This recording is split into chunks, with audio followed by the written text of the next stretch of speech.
Ceci est un livre audio autogénéré par Google. Première partie, encadrement normatif et pratique de terrain. L'apport du Conseil de l'Europe, règles pénitentiaires européennes et jurisprudence de la Cour européenne des droits de l'homme. Par Jean-Manuel Laralde.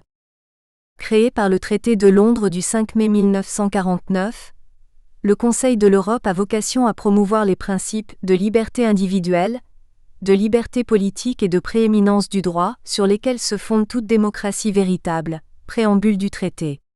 Cette idéologie sous-tend aujourd'hui l'ensemble des activités de cette organisation intergouvernementale régionale, en particulier celles menées dans le domaine pénitentiaire depuis la mise en place du Comité européen pour les problèmes criminels, CDPC, en 1958. Tous les organes de l'institution strasbourgeoise, qu'il s'agisse de ses organes politiques ou de ses organes de contrôle, s'accordent aujourd'hui pour promouvoir une utilisation raisonnée des prisons, qui doivent être des lieux de privation de liberté dignes et orientés vers le retour dans le monde libre de détenus réinsérés ou insérés. Selon la règle numéro 6 des règles pénitentiaires européennes, RPE, la détention doit permettre de faciliter la réintégration dans la société libre des personnes privées de liberté. Comme l'a exprimé en d'autres termes la Cour européenne des droits de l'homme, dans son arrêt Majorano et A. C'est Italie du 15 décembre 2009, Rec. numéro 28634-06, une importance croissante doit à présent être accordée à la nécessité de ménager un juste équilibre entre la sanction et l'amendement des détenus, 108. Encore plus précisément, l'accent mis sur l'amendement et la réinsertion des détenus est à présent un élément que les États membres étaient tenus de prendre en compte dans l'élaboration de leur politique pénale. Arakchiev et Tolumov C., Bulgarie du 8 juillet 1994, Rec. numéro 15018 11e et 61199 12e, 243 à 246. Parmi les éléments de réinsertion des personnes détenues figure le droit aux visites, élément fort de maintien des liens avec l'extérieur, dont les indispensables liens avec la famille et les proches. Comme l'indique déjà la Commission européenne des droits de l'homme en 1978, la possibilité pour les membres de la famille de rendre visite aux détenus est un facteur essentiel pour le maintien de la vie familiale. Campbell C., Royaume-Uni, décembre du 6 mai 1978, Rec. numéro 7819 77e, DR 14, page 186. Le droit aux visites des détenus constitue donc une composante de l'article 8 de la Convention européenne des droits de l'homme, qui protège le droit à la vie privée et familiale. La Cour de Strasbourg est même allée au-delà en jugeant que lorsque les atteintes au droit aux visites se couplent avec d'autres éléments caractéristiques de conditions de détention indignes, état sanitaire de l'établissement, locaux délabrés, qualité des repas, présence de parasites, etc., elle peut aboutir à un constat de violation de l'article 3, prohibant la torture et les peines ou traitements inhumains ou dégradants. La lecture des différents textes, conventionnels ou de soft law, couplée à l'étude des arrêts de la Cour européenne des droits de l'homme et des rapports de visite du CPT, démontre la volonté de promouvoir un véritable droit aux visites pour les détenus, composante d'un traitement pénitentiaire digne, Ce droit au cœur de la préservation des liens sociaux nécessite la mise en œuvre de moyens spécifiques de l'État afin de protéger et renforcer son effectivité. Les organes strasbourgeois insistent notamment sur des visites dont le déroulement s'avère respectueux du principe de dignité et protecteur des intérêts du détenu. Ce droit aux visites n'est toutefois pas une liberté pour le détenu, car il s'exerce dans le cadre de fortes contraintes d'exercice, visant tout à la fois à protéger l'ordre public, les exigences de sécurité et les droits d'autrui. Les restrictions aux visites sont nombreuses et pour l'essentiel, validées par les instances du Conseil de l'Europe. Celles-ci s'avèrent en outre très prudentes quant à la consécration d'un droit au rapprochement familial, qui pourrait pourtant être de nature à consacrer de véritables visites protectrices du lien familial et social du détenu. Un droit fondamental composante d'un traitement pénitentiaire digne. Vu comme un élément essentiel du maintien des droits sociaux, ces visites doivent se dérouler dans des conditions qui ont été posées par les organes du Conseil de l'Europe, en respectant notamment le principe de dignité de la personne incarcérée, a un droit essentiel au maintien des liens sociaux. La position de la Cour européenne des droits de l'homme est désormais bien connue en matière de visite en prison. Si la détention, comme toute autre mesure privative de liberté, entraîne par nature des restrictions à la vie privée et familiale de l'intéressé. Il est cependant essentiel au respect de la vie familiale que l'administration pénitentiaire autorise le détenu et l'aide au besoin à maintenir le contact avec sa famille proche. Messina C., Italie numéro 2, 28 septembre 2000, no 25 498 94e, 61-62. Ce droit aux visites, qui a pu concerner dans certains arrêts les visites d'avocats, voir notamment l'arrêt de Grande Chambre Ecalance et Turquie du 12 mai 2005, REC, numéro 46 221 99e, de médecins ou de représentants d'organisations non gouvernementales, voir notamment l'arrêt de Grande Chambre Ilascu et A. C. Moldavie et Russie, 8 juillet 2004, REC, numéro 48 787 99e, ou d'un prêtre, voir notamment l'arrêt Poltoratsky C. Ukraine 29 avril 2003, REC, numéro 38 812 97e, renvoie surtout aux visites familiales qui sont au cœur des dispositifs de lutte contre la désocialisation, comme le montre la récente décision Korochenko C. Russie du 30 juin 2015, REC, numéro 41 418-04. Les autorités nationales sont tenues de prévenir la rupture des liens familiaux et de permettre aux détenus, y compris ceux condamnés à la réclusion à perpétuité comme le requérant dans ce cas d'espèce, de bénéficier d'un niveau de contact raisonnablement bas avec leur famille par le biais de visites organisées de manière aussi fréquente et normale que possible. 134. Dans cette affaire, l'intéressé était soumis à un régime pénitentiaire particulièrement strict et autorisé à ne recevoir qu'une seule visite de ses proches par semestre, avec un dispositif de séparation ne permettant aucun contact physique pendant une durée de 10 ans. Cette situation, conclut la Cour, constitue une ingérence qui n'a pas ménagé un juste équilibre entre le droit du requérant à la protection de sa vie privée et familiale, d'une part, et les buts invoqués par le gouvernement défendeur, d'autre part. Cette affaire est également intéressante car elle permet aux juges strasbourgeois de préciser que même s'il n'existe pas actuellement de consensus européen, la majorité des États contractants n'établissent aucune distinction en la matière entre les détenus condamnés à la réclusion à perpétuité et les autres catégories de détenus, en matière de visite et qu'une visite par mois au moins constitue la fréquence minimale généralement admise, notamment pour les détenus soumis au régime de détention les plus stricts. Cette approche jurisprudentielle entraîne un contrôle concret, comme le montre l'arrêt Pieszowicz C. Pologne du 17 avril 2012, REC, numéro 20 071-07, dans lequel les juges européens listent le nombre exact de visites reçues par le requérant, 147 visites dont 45 visites familiales pendant une période de 2 ans, ce qui a été de nature, selon la Cour, à atténuer jusqu'à un certain point les conséquences néfastes de son isolement et de sa solitude quotidienne sur son bien-être mental et émotionnel. 171. Un contrôle concret est également effectué dans l'arrêt Chernetsky C. Ukraine du 8 décembre 2016, REC, numéro 44 316-07, qui retient la violation de l'article 8 pour un détenu qui n'avait pu recevoir de visite de sa nouvelle partenaire pendant plusieurs années d'une durée de 4 heures maximum et toujours en présence d'un surveillant au motif qu'il avait pu fournir aux autorités pénitentiaires un certificat de divorce attestant de la fin de sa précédente union.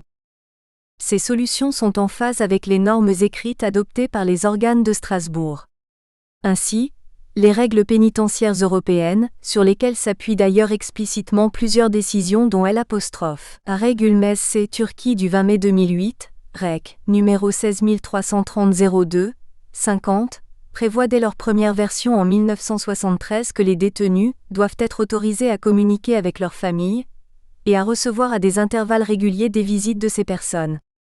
En 1987, ce droit à communiquer et à recevoir des visites se trouve étendu aux personnes ou représentants d'organismes extérieurs.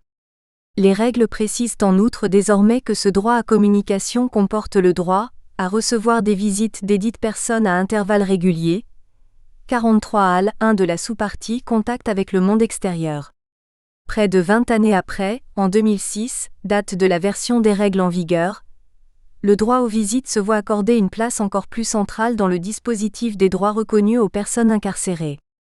Le droit aux visites est désormais l'un des éléments explicites du maintien des liens sociaux des détenus puisque ceux-ci doivent se voir reconnaître des modalités de visite, leur permettant de maintenir et de développer des relations familiales de façon aussi normale que possible. Règle 24.4, ce qui doit leur assurer une communication aussi fréquente que possible, notamment par des visites avec leur famille, des tiers et des représentants d'organismes extérieurs. Règle 24.1.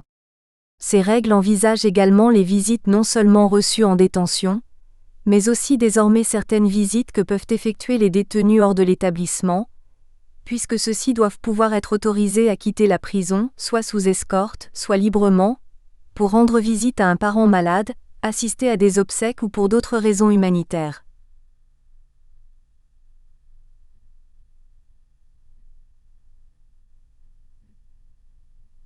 Règle 24.7.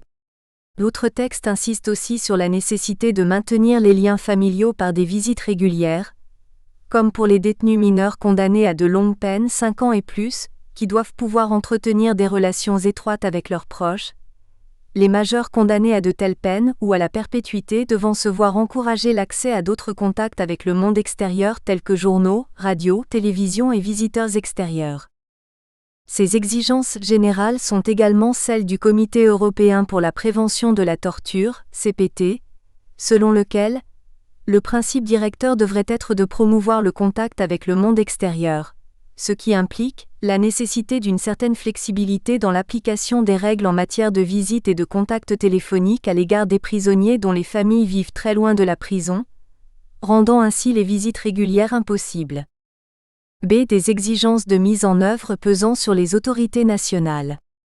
Afin de mettre en œuvre des visites correspondant aux standards européens, les autorités pénitentiaires nationales doivent adopter des mesures concrètes, propres à rendre l'exercice du droit de visite effectif. Cette position est celle de la Cour de Strasbourg qui, mobilisant ici sa théorie des obligations positives, rappelle depuis maintenant près de 15 ans, depuis l'arrêt L'Avancée, Lettonie 2002, qu'il incombe aux autorités non seulement de permettre, mais aussi, le cas échéant d'aider, le détenu à maintenir le contact avec sa famille proche. Trozincé, Ukraine 2012 Rec numéro 39.758-05-39. Ainsi dans l'arrêt Ecalan, précité, dans lequel le requérant se plaignait de ne pouvoir recevoir les visites de ses avocats qu'à raison de 2 visites d'1 heure par semaine, la Cour regrette que les autorités n'aient pas permis aux avocats de rendre visite à leurs clients plus fréquemment et qu'elles n'aient pas mis à leur disposition des moyens de transport plus adéquats, le requérant étant détenu sur une île, ce qui aurait prolongé largement la durée de chaque visite, 135. De même dans l'arrêt Aurich-C Pologne, du 17 avril 2012, Rec numéro 13621-08, la Cour met l'accent sur les visites des enfants et plus généralement des mineurs qui nécessitent des arrangements spéciaux et qui peuvent être soumis à des conditions spécifiques dépendant de leur âge, des effets possibles sur leur état émotionnel et leur bien-être et sur les caractéristiques personnelles de la personne visitée. 131. Il va évidemment de soi que l'action des autorités pénitentiaires vise à faciliter l'exercice des visites et non restreindre leur exercice comme le relève l'arrêt Vidich-C Russie du 15 mars 2016, Rec, numéro 53120-08, dans lequel l'État est condamné en raison de l'existence d'une taxe de visite, dont devaient s'acquitter tous les visiteurs des un montant de 320 roubles, soit environ 9 € par jour et par visiteur. Elle était censée couvrir des frais de maintenance et d'entretien de la salle des visites et contribuer au paiement des salaires des agents pénitentiaires. Cette jurisprudence fait à nouveau écho à de nombreux textes adoptés par les organes du Conseil de l'Europe, qui rappellent notamment aux États certaines exigences concrètes de mise en œuvre des visites. Ainsi, la recommandation relative aux effets de la détention sur les plans familial et social invite les États à améliorer les conditions de visite en prison des familles, notamment par la mise en place de lieux d'intimité appropriés. Dans un domaine plus particulier touchant à l'intimité même de la vie privée, le Comité des ministres précise en 1988 qu'il devrait être envisagé de donner aux détenus la possibilité de rencontrer leur partenaire sexuel sans surveillance visuelle pendant la visite. On trouve également des recommandations plus particulières, s'appliquant aux visites de certains types de détenus particulièrement vulnérables, ou placés dans des situations particulières. Ainsi en est-il des femmes détenues avec leur bébé, pour lesquelles les visites des familles devraient bénéficier d'un degré de priorité élevé, tant au niveau des ressources que de la routine quotidienne, ce qui passe notamment par un régime de visite particulièrement généreux, tant au niveau de la fréquence que de la durée pour les pères de ces enfants. Par ailleurs, la création d'un environnement adapté aux besoins de l'enfant, dans lequel de telles visites peuvent se dérouler, contribuera à favoriser les relations entre le père et l'enfant. Les détenus condamnés à de longues peines, voire à la perpétuité, constituent également des personnes présentant des risques particuliers de désocialisation. Afin de limiter ce risque, la recommandation de 2003 précise que des efforts particuliers devraient être faits pour éviter une rupture des liens familiaux et à cette fin, que la correspondance, les appels téléphoniques et les visites devraient être autorisés avec la plus grande fréquence et intimité possible. De même les détenus étrangers, pour qui des mesures spéciales doivent être prises pour encourager et leur permettre de maintenir des contacts réguliers et significatifs avec leurs enfants. À leur égard, les autorités pénitentiaires doivent obtenir du soutien et des informations, dans la mesure du possible, pour permettre aux membres de la famille habitant à l'étranger de les visiter. Point 22.6. Les dispositions doivent par ailleurs être adoptées, pour faciliter les visites, la correspondance et d'autres formes de communication entre les enfants et leurs parents incarcérés, en particulier lorsqu'ils vivent dans un état différent. Point 22.8. Précision importante, ces détenus, souvent non francophones, doivent être autorisés à utiliser une langue de leur choix lors de leurs contacts. Point 22.2. Cette dernière exigence a été également mise en exergue par la Cour européenne des droits de l'homme, dans ses arrêts Nusret Kaya et A. C'est Turquie du 22 avril 2014 Rec numéro 43750-06, 43752-06, 32054-08, 37753-08 et 60915-08, dans lesquels elle juge que la restriction imposée aux détenus turcs concernant l'usage du kurde dans leurs conversations téléphoniques ne respecte pas les exigences de l'article 8 de la Convention européenne des droits de l'homme. C'est des visites s'exerçant dans la dignité et le respect des intérêts du détenu. Le travail effectué par les organes européens ne vise pas seulement à assurer un rythme de visite acceptable, mais également à imposer des conditions de visite respectueuses de la dignité tant de la personne visitée que des visiteurs, et à faire en sorte que ces visites se déroulent dans l'intérêt du détenu. Ainsi, dans l'arrêt Zakrzewski c. Ukraine du 17 mars 2016, Rec. numéro 7193-04, la Cour estime qu'imposer à un détenu de manière systématique des menottes pour toute sortie hors de la cellule, mais aussi pendant les visites de sa famille peut constituer une violation de l'article 3 de la Convention. De même, la Grande Chambre dans son arrêt Moser c. Moldavie et Russie du 23 février 2016, Rec. numéro 11138-10e, juge que des visites familiales se déroulant avec la présence continue d'un gardien intimant l'utilisation du russe et non de l'allemand, langue maternelle du détenu et de ses visiteurs sous peine d'annulation de la visite constitue une violation de la Convention 195. De même l'arrêt Ekalan précité rappelle que le droit pour l'accusé de communiquer avec son avocat hors de portée d'ouïe d'un tiers figure parmi les exigences élémentaires du procès équitable dans une société démocratique et découle de l'article 6.3c de la Convention 133. Mais ce sont surtout les fouilles qui ont mobilisé la Cour européenne des droits de l'homme. Dans les arrêts Van der Ven et Lorcé du 4 février 2003, Rec. numéro 50999e et numéro 52750-99e, elle juge que le régime général des fouilles intégrales auxquelles étaient soumises des personnes détenues dans un établissement de sécurité maximale, à savoir une fouille à corps avant et après chaque visite, infligée durant environ 3 ans et demi à M. Van der Ven et plus de 6 ans à M. Lorcé, alors qu'il n'y avait pour cela aucun impératif de sécurité convaincant, avaient porté atteinte à leur dignité humaine, et ont pu provoquer chez eux des sentiments d'angoisse et d'infériorité de nature à les humilier et à les rabaisser. La même solution est retenue dans l'arrêt Valasina c. Lituanie du 24 juillet 2001, Rec. No 44 558-98e. La Cour juge ici qu'une fouille effectuée après une visite personnelle constitue un traitement dégradant violant l'article 3 de la Convention. En effet, Mise entièrement nue en présence d'une surveillante dans le but de l'humilier après une visite, l'intéressée avait dû s'accroupir et ses organes génitaux ainsi que la nourriture donnée par ses visiteurs avaient été examinés par des gardiens ne portant pas de gants. 114. Cette question des fouilles corporelles après une visite familiale s'est également posée dans l'arrêt Frérot C. France du 12 juin 2007. Rec. numéro 70204-01. Le requérant, détenu particulièrement signalé et condamné à une peine de réclusion à perpétuité, était fouillé systématiquement au corps chaque fois qu'il quittait la salle des visiteurs de la prison de Fresnes. Tout en reconnaissant que de telles fouilles visaient à maintenir la sécurité et prévenir les infractions pénales, la Cour condamne la France pour violation de l'article 3 de la Convention. Telles que pratiquées, les fouilles ont en effet entraîné un sentiment d'arbitraire, d'infériorité et des angoisses, et une profonde atteinte à la dignité. 47. Le récent arrêt d'Ejnex et Pologne du 1er juin 2017 a par ailleurs rappelé que le détenu doit toujours disposer des voies de recours lui permettant de contester ces mesures de contrôle. Rec. numéro 9635 13e, 75.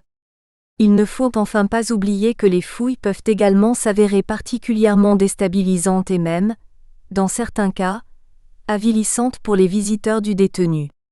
Il convient donc de fouiller ces visiteurs, et notamment les membres de la famille, dans des conditions respectueuses de la dignité de celle-ci comme la Cour l'a rappelé dans son arrêt Wainwright C. Royaume-Uni du 26 septembre 2006, Rec. numéro 12350-04. 2. Un droit soumis à de fortes restrictions d'exercice.